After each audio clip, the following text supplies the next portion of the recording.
this for? What are you, anyway? My name's Gary Garver. I used to work for the Howard Stern Show, but now I'm doing my own radio show. Weekday mornings at 8 o'clock right here on KCAA, 1050 AM. All aboard the Inland Empire Express, 1050 AM, leaving no listeners behind. KCAA. All right, we are leaving no listener behind, no person behind in America. Good. Right? Yeah, we don't do that. We don't do that right here on KCAA 1050 AM. I'm Gary Garver along with... Jigga Jones. That's right. And we have a guest on the phone right now. She wrote a book called Identifying and Breaking the Cycle. I have no idea what that means. Is that relationships or life or... you like to break in things, right? I'm sure it's not that kind of book where you're stealing something. Jigga likes to identify and break in. Breaking a cycle, steal a motorcycle. I've done that. Identify and breaking the cycle. I'll probably screw her name up, but hopefully I don't. Saniyyah Mayo. Saniyyah, are you there? Hello. Hi, how are you? I'm good, and you? Good. Do you know what you're in for here? Did they warn you? Did your publicist warn you what kind of show we have here? Not really. Somewhat. Well, it's called Control Chaos. So, anyways, I think your book falls right into that category, Identifying and Breaking the Cycle. What the hell is that about? Tell us. It's basically about subtle cycles in relationships and just within your life. You know, most of the times when people talk about cycles, they talk about substance abuse and things like that. I talk about the subtle cycles that go unnoticed, like having a favorite in the family, you know, silent competition within the family, going into a relationship eyes wide open. Like sometimes people start dating and they see all the red flags, but I believe people show you who they are. We just pretend like they're not showing us who they are. So it talks about the subtle cycles that people usually fall prey to. Okay, so let me ask you a question. If I just met somebody, so what do I do in a relationship? If I really like this girl and I just met her, how should I play? Give me some advice. I'm a terrible dater. Okay, I'm great at sex, but I'm terrible at dating. So let me know what's going on here. Well, we all have our types, and we all have things that we look for. And sometimes we get blinded by the superficial, like the way they look, their body, their hair, their bank account, when we should look at key characteristics like, do we see ourselves being with this person for long term, or is it just short term? If it's just short term, that's nothing to worry about. But if this is somebody that you potentially think that you would marry, you need to look at key characteristics like integrity. You know, do they make you feel a certain way when you're around them? Could you see them being around your family, or could you actually see yourself marrying them? I like that. Jigga, do you have a question for her about your relationship at all? You don't even like women, right? Yeah, I try to stay away from them, but trouble, you know. I hear you. Well, it's cost me thousands of dollars. Now, so what would be if I wanted, like I met this girl and I think I might like her. I felt a good vibe. Is vibe very important when you meet somebody, or is it just how do you set that up? I mean, what do I do? Do I show her my true being? Do I be honest with her, or do I, because people got to play games nowadays. I guess you can't show who you really are. How would I play this off? Come on, Saniyyah. That's the thing that I don't understand with people. When you play games, you end up hurt. Yeah. You don't tell people what you really feel like. Women that tell a guy that they're not really into him and they're okay with him seeing other people, but then when he starts seeing, you're hurt. So I think you should always be open and honest about what your expectations are from the beginning, so that way that person knows what you expect. Because when you play games and don't tell someone exactly how you feel when they do it, you can't be mad because you didn't really be honest from them out the gate. Right. Well, I mean, listen, sometimes I'm too honest, though. I'm a very honest person, and I tell them too much. And I think, isn't too much information bad? Yeah, I don't think you should, tell all your darkest and deepest secrets because you're just now knowing this person. You don't want to be completely vulnerable because you don't know if this person you can actually trust yet. So you kind of reveal who you are as a character, but I'm not saying go into detail. I'm going to tell you all my flaws and everything that I've been through. That's something that has to be gained, and you have to gain their trust. That's built up over time. But in the beginning, if you want to be monogamous and you want to just have be in a relationship with one person, don't tell that person that you're okay with them seeing other people when in reality you're not. Yeah, hell no. So I shouldn't tell her about cross-dressing or anything like that. Now I ask you something. Now I think that's the key important that you might want to tell somebody if they're okay with that. You're gonna be stretching all their clothes out. Well, not right off the bat. I mean, come on, you know. Why is my tube top all messed up? Why is it all stretched out? Why are my high heels broken and scuffed up? So you were going to say something, Jigga, about what? Yeah, so you're talking about the relationships where people got to be honest and everything. You know, what about the person when you say you're not interested in nobody else? You just want to be with one person, and this person always be turning around and be like, oh, well, I think you should be with this person. I think you should be with that person. Then if you even, like, talk to somebody, they be like, oh, well, look at you. See, you was trying to run away. Yeah. So you're saying the person that you're dating is telling you that? I'm just saying somebody else? When they be doing that, you're dating somebody and you serious about them, but they keep telling you that you're not serious about them. Well, I would want to question, is the person, if you're telling me I'm not serious about you, are you serious about me? Sometimes people tell you stuff indirectly. You know how, like, you'll have a friend that tells you, oh, such and such didn't like your outfit, but it's not really such and such. That's really how they feel? Yeah, like I got a friend who says, right?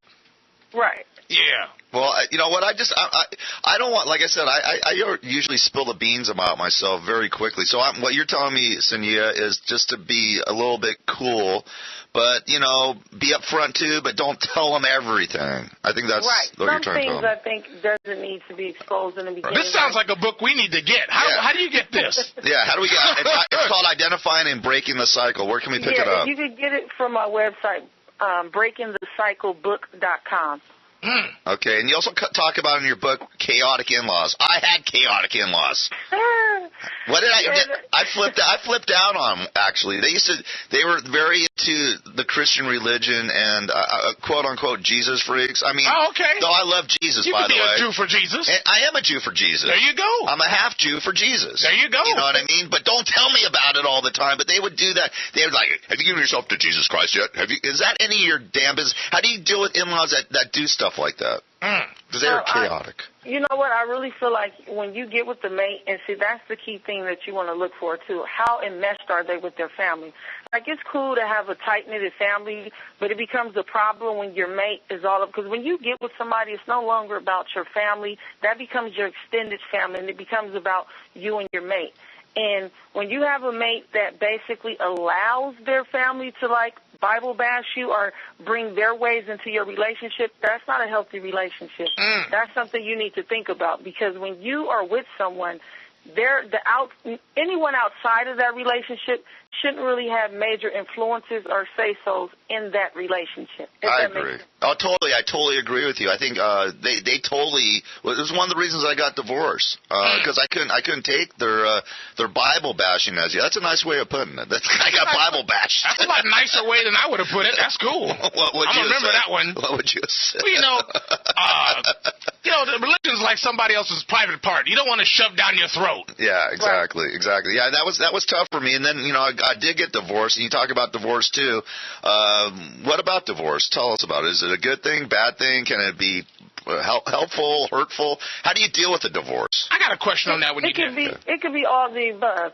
If you're in a marriage and it's more toxic than healthy, then of course it's a good thing. But if you're in a marriage and you're having like small things like verbal arguments, something that you can get over, then you need to work it out. But if you see this person is not going to change and you tried everything that you could, then I think sometimes it is healthier just to let it go and to remain friends if possible. Yeah, I tried to get some of that mayor from Toronto's crack and have her do it, but she just wouldn't go for it.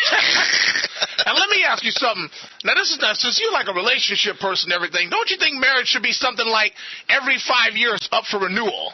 That way people would, it'd be like, what do you mean when you say up for renewal? Like a contract. Like in 5 years you say, okay, you still want to stay with this person, yes or no? And if it's no, you just pick up your stuff and leave. And I think people would treat people a lot better along the long term if they knew that you weren't just hitched and it had to be a big deal. Say, hey, if you screw it up, it's like can be gone, contract or whatever else. That person just can be gone, on the 1st of November, whatever the day is. So they can cut them loose, like release them, right?